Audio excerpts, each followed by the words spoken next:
episode of Mikey Reacts. Today we are reacting to, could the US defend from an invasion of the homeland? I'm pretty sure I know the answer to this question. The United States does have the most powerful military in the world. It might not have the largest. Obviously, China takes the lead on that one, but it definitely has the most advanced, and it has had more conflicts. So it is obviously stronger in terms of training and ability and technology. So we're going to find out exactly what the infographics show has to say today. But don't forget to like this video and subscribe to the channel if you enjoy this content. Your support honestly means the absolute world to this channel and to me. The channel's really growing. It's all down to you. So also don't forget to look down in the description. You're going to find my Instagram, Twitter, and my Patreon. Patreon has some exclusive content. I do 2 to 3 videos per week, and you can subscribe for as little as $5 per month. That is less than like 20 cents a day, something ridiculously low like that, even less than that. So about that. So I really hope you enjoy this video. Let's find out some new information, the both of us, but I think we all know exactly what they're going to say. But let's see what it is that they have to say. It's the early 1980s, and over the sky of the American heartland, Soviet and Cuban paratroopers begin to fall from the sky. In minutes, thousands of communist invaders have gained a foothold in the very heart of America. With World War III in full swing, it's up to a band of plucky teenagers to fight a guerrilla war against the godless commies. If you grew up in the 80s or just plain don't have bad taste in movies, then you're well aware of the action hit Red Dawn, a film that portrays a Soviet invasion of the United States toward... There was a remake. I've never seen the original, but the remake was actually quite good. It was, obviously, it's complete fantasy, but it was actually it was kind of cool. End of the Cold War. No, we're not talking about the remake. We don't speak of the remake. Oh. But film aside, could it really happen? That question was asked by infographic show fan Blazik, who wanted to know if someone were to invade America, could the US pull all its forces home and hold out against a foreign invader? Despite what fiction like Red Dawn would have you believe, the United States was never in any danger of an invasion by the Soviet Union, mostly because the Russian people were about as interested in invading the US as Americans were in invading the Soviet Union. Of course, that didn't stop politicians and military officials on both sides using the fear of an evil capitalist or communist invasion from ballooning defense budgets. Oh, definitely. The saddest fact of the Cold War just might be that despite all the preparations to defend from an invasion by both sides, neither NATO nor the Soviet bloc ever had a single war plan drawn up for an actual preemptive invasion of the other's territory. But guys, that's not a sad fact. That's a fact that we should all be thankful for, because if anyone had ever tried, it would have been absolute world destruction. So that's not a sad thing at all. Another major reason why the US was never under any threat of an invasion is due to its unique place in the world geography. In order for an enemy to get to America, first it must cross 2 massive oceans. And this geographic fact makes the United States the single most secure nation on Earth. Even today, moving troops and equipment across the oceans is a massive undertaking in terms of both logistics and cost, and very few nations are even capable of attempting the feat. But I don't know, guys. I'd say perhaps Australia is better located defensively. Not only that, but the majority of Australia is complete outback, so they would have to contend with that before they found anything in close civilization. But I see where he's coming from. The United States is extremely uniquely situated and very primed well for an invasion if it were to happen, but it wouldn't. Day that the 2 leading peer competitors to the US decided to join forces and team up against the United States. With all troops returned home from overseas, could the US defend itself against a double-sided assault against it by China and Russia? Oh, definitely. First, the 2-power alliance would have to decide on where to strike. For an invasion to be successful, both nations would have to land troops as quickly as possible, and that would require the use of a working seaport. These ports would require good rail and road infrastructure, and must have deep water anchorages so that large cargo ships could dock and disgorge troops and heavy equipment. The need to take and hold major seaports is critical, as aside from a few token forces with a small number of fire support platforms, amphibious landings alone wouldn't be able to deliver firepower fast enough to secure a beachhead. In Normandy during World War II, the success of the landings was largely down to a brilliant deception played out by the Allies, which saw the Nazis concentrate their forces at the wrong landing site. And even when the real landings happened 100 miles away, Nazi commanders were so fooled by Allied intelligence that they ordered their forces to hold their positions, believing that the real assault was coming their way any day. The ruse, combined with some... Your people can finally manage their processes without having to switch through a million tabs. whopping tactical blunders by Hitler allowed the Allies to quickly build a makeshift port facility which let Allied armor and artillery disembark. Had Hitler allowed his commanders to commit panzer reinforcements to the landings, Normandy would have likely... It actually wasn't built. It was actually built in Portsmouth and actually pulled over after the invasion force, just so you guys know. And it was an incredible feat of engineering. As a complete catastrophe for the Allies. By the time he cleared reserve panzer units for the assault on the beachheads, Allied logistical units had already disembarked enough tanks to repel the assault.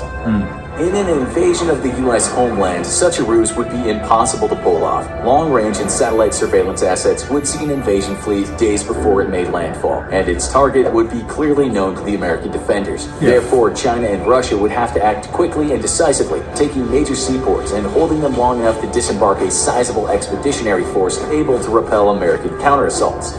For China, the only good options for unloading main battle tanks and mechanized artillery would be the ports in LA, Long Beach, Oakland, Tacoma, and Seattle. The LA Long Beach complex would be especially attractive as it's one of the world's largest ports and would allow Chinese forces to disembark very quickly. Unfortunately, these port facilities are also very close to several American air and naval bases, making them easily defended. The Seattle and Tacoma ports, however, are far more vulnerable, as only 5 major American bases are near these facilities. Landing in Washington, though, would mean Chinese forces would have to fight south and into California through easily defended and very mountainous terrain. A tactical... The question is that would you have support from Canada from the north? Would they send troops from the north and crush those Chinese invaders? An interesting fact, sorry to pause it, but I read an interesting article a couple of years ago that said a lot of Chinese troops don't actually have effective body armor because they believe that it decreases the will of the Chinese soldier to fight and gives them a heightened sense of security, and that's supposedly just no good for them, apparently. So that's the doctrine they run by. Not all of the troops, but some. Nightmare for any Chinese commander. Russian invaders would face an even less enviable job. The American East Coast is home to far more numerous large port facilities, giving the Russian invasion force a greater number of targets to pick from. Unfortunately, the American East Coast is also the most heavily defended, with several dozen major military installations spread out from north to south. The East Coast is also home to America's largest military shipyards, which would be so heavily protected, it would be suicidal to attempt a landing or assault against them. The Chinese have never really had anything against deciding that their troops are going to commit suicide, especially in the Korean War when they would send thousands and thousands of men against a small force of Marines, and they would just get mowed down because they didn't. Although they had weapons, they just literally sent a wall of human beings towards machine gun fire, much like the First World War. So that wouldn't be something they would be concerned about, to be honest with you, not from a tactical perspective or from the perspective of human life, to be honest. His best bet would be to attempt a landing in Mobile, Alabama, or Houston, Texas. This, however, would mean Russian forces would have to spend more time out at sea and move into the Gulf of Mexico, where they would be surrounded on all sides but the south by major American air bases. For both our challengers, the tactical picture is not looking very good, as the United States simply has no viable landing sites for a major expeditionary force that couldn't be easily defended. China and Russia could opt to coerce or bribe Mexico or Canada into allowing them to land at their facilities and launch an invasion into the U.S. itself. This would be by far the best strategic option for the invasion forces, but in response to the agreement between either nation and the Sino-Russian alliance, the United States would immediately begin a large-scale bombing campaign against port facilities in Canada or Mexico, with every viable port being within easy reach of American bombers. Even before the invasion force crossed the ocean, they would be sailing for ports that have been turned into rubble. Assuming that the U.S. didn't use naval aviation, which it definitely would, the invaders could opt for using ports in South America, well out of reach of most American bombers, and then simply move north to invade through Mexico. Moving through South America's poor rail and road infrastructure, though, would be a nightmare for the invaders, allowing... There's also a lot of cartel control, and I don't think it'd be very hard to buy them off. Of course, they're all about money, so you pay the cartel enough money, they'll let you through certain parts of Mexico and South America that they control. I know that's quite disputed, like the governments down there will say that they have complete control, but I don't think that's true. Of time for the U.S. to simply move blocking forces through Mexico to Panama and then hold off the invasion there.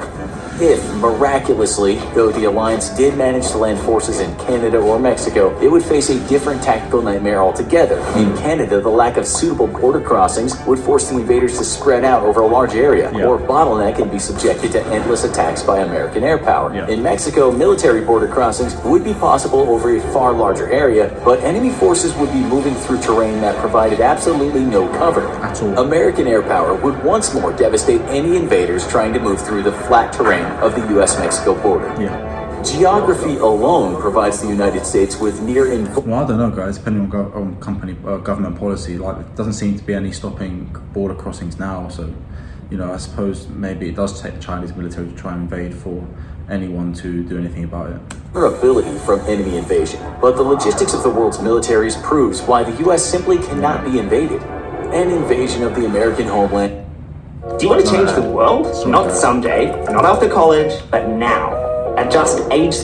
Land would rely on naval power to get the job done. And right off the bat, no nation on Earth, nor any combination of nations, has the firepower and logistical support needed to carry out such an invasion. The matter is one of historical necessity for the world. Ever since the end of the Second World War, all of the world's major powers have had no need to project military power far from their own shores, except for the United States. The Soviet Union was chiefly concerned with securing its European borders, and in the case of a Third World War, its most vital strategic objectives could all be reached over land. The vitally important oil fields of the Middle East could all be taken via land routes through Afghanistan and Iran, and no navy was needed to hold off NATO forces in Europe. The same was true for Europe's NATO members. While once their mighty navies ruled the waves all over the world, their concerns in the 20th century quickly became resisting a possible Soviet invasion, and for that, no major naval power was needed. In the Atlantic, the Soviets hoped to slow the American response with the use of submarines, but ultimately knew that they could never stop the US Navy, and thus never seriously tried. On the other side of the world, China struggles to turn itself into a first world power, and other than resentment towards Japan over its actions in World War II, China has had no real motivations to build a strong navy, at least until now. I mean, with respect, the Chinese government killed more Chinese people than the Japanese did. Like Mao, I think over 20 million, something ridiculous like that. Much like the Soviet Union and Europe's NATO partners, though, China definitely had no real reason to build a heavy sea lift capability in order to move thousands of troops and heavy equipment across the ocean. On the other hand, the United States is both blessed and cursed by geography. While it's untouchable to invasion thanks to the Atlantic and the Pacific, it also means that in order to project power on the world stage, America has always needed a strong navy. This is the reason that the US has always had a very strong naval tradition, and why it has invested in naval and air transport more than any other nation on Earth. If US troops want to get somewhere, after all, they're certainly not walking there. To even get forces into the US, any invading army is going to need some serious sea lift capability, and no force on Earth comes even close to the US's 125-vessel military sea lift command, which operates a vast fleet of oilers, tankers, and heavy cargo transports. Yet, even this fleet is not enough according to some analysts, and plans are being called for that include dramatically increasing the capability of the US's military transport fleets. China has in recent years expanded its landing ship capabilities, with several dozen available to carry troops and heavy equipment. These ships, though, are not meant for global operations, and are only designed for cross-strait invasions into Taiwan, or to ferry supplies to China's illegal holdings in the artificial islands it built across the South China Sea. A crippling lack of support vessels such as oilers means that China cannot physically get its landing ships across the Pacific, though even if this problem were to be solved, the nation cannot hope to make a contested landing on foreign soil. Again, this is because of China's lack of need for a global expeditionary military force. China's chief military concerns lie with a military invasion and forced repatriation of Taiwan, and thus it has not invested money into developing a true blue water navy. Russia has even less naval transport capability and support vessels, which again is a result of its military objectives being close to home. To compound the two nations' sea lift problems, both nations have no dedicated amphibious assault ships capable of providing close air support and air superiority to landing forces on a contested beach. By comparison, the US operates 9 of these specialized vehicles, and they will soon be equipped with the F-35 stealth fighter. Projecting air power is in fact the biggest weakness for any nation hoping to invade the US, and China and Russia combined only operate 2 active-duty aircraft carriers of extremely limited capabilities. Russia's infamous Admiral... I believe as we speak as well, the United States is actually building a new class of carriers. Etzoff very publicly had to be towed back to a friendly port after experiencing severe mechanical problems. Without adequate air power, neither nation could expect to secure a foothold on the U.S. mainland. America's air forces are twice as large as both nations combined, and its naval aviation alone is as large as Russia's total air power. If by some miracle either nation could get troops across the ocean to U.S. shores, the lack of air power would reduce the attempted landings to a suicide mission. In the end, not only could the U.S. protect from an invasion of the homeland, but it is currently and for the foreseeable future completely invulnerable to military invasion. Luckily, the U.S., China, and Russia have no desire to fight each other, and there exists no real reason to. Now that you've made it to the end of the video, let's see when this video was made, because I think things have changed a little bit, especially on the Chinese and the Russian front. When was it? 3 years ago. Yeah, things have changed a little bit. I don't think they have a genuine desire to fight each other, but I don't think I don't think anyone's getting along very well. But that was really, really interesting, actually. Yeah, they do say that the second largest air force in the world is the U.S. Navy. So it's pretty cool to think of that. I mean, just as I expected, there's no way that any country's gonna be able to invade the United States, especially not with their power, and just its geographical size makes it a huge difficulty as well. That's the same kind of thing that happened with Russia in the Second World War. It was not just hard to invade because they had so many troops, but it's also the geography and the weather really played an important role in that. So, to be honest, just as I expected, but still pretty impressive. When you look at it, like, it's totally impenetrable unless there was really like someone colluding with Canada or Mexico, but either way, they just showed in the video that that'd be extremely difficult for that to happen. So again, guys, pretty awesome. I don't think that'd ever happen. I don't think anyone in the United States has to worry about it. It is the strongest military nation in the world, so like, why would you worry, really? It's pretty impressive. The amount of money spent on the military, I find quite impressive and admirable, really. But yeah, absolutely awesome, guys. Thank you so much for recommending this video. I really can't wait to do the next one. I hope you learned something as well as I did, or if you've already seen this video and you already knew this content, I hope you enjoyed watching me learn something.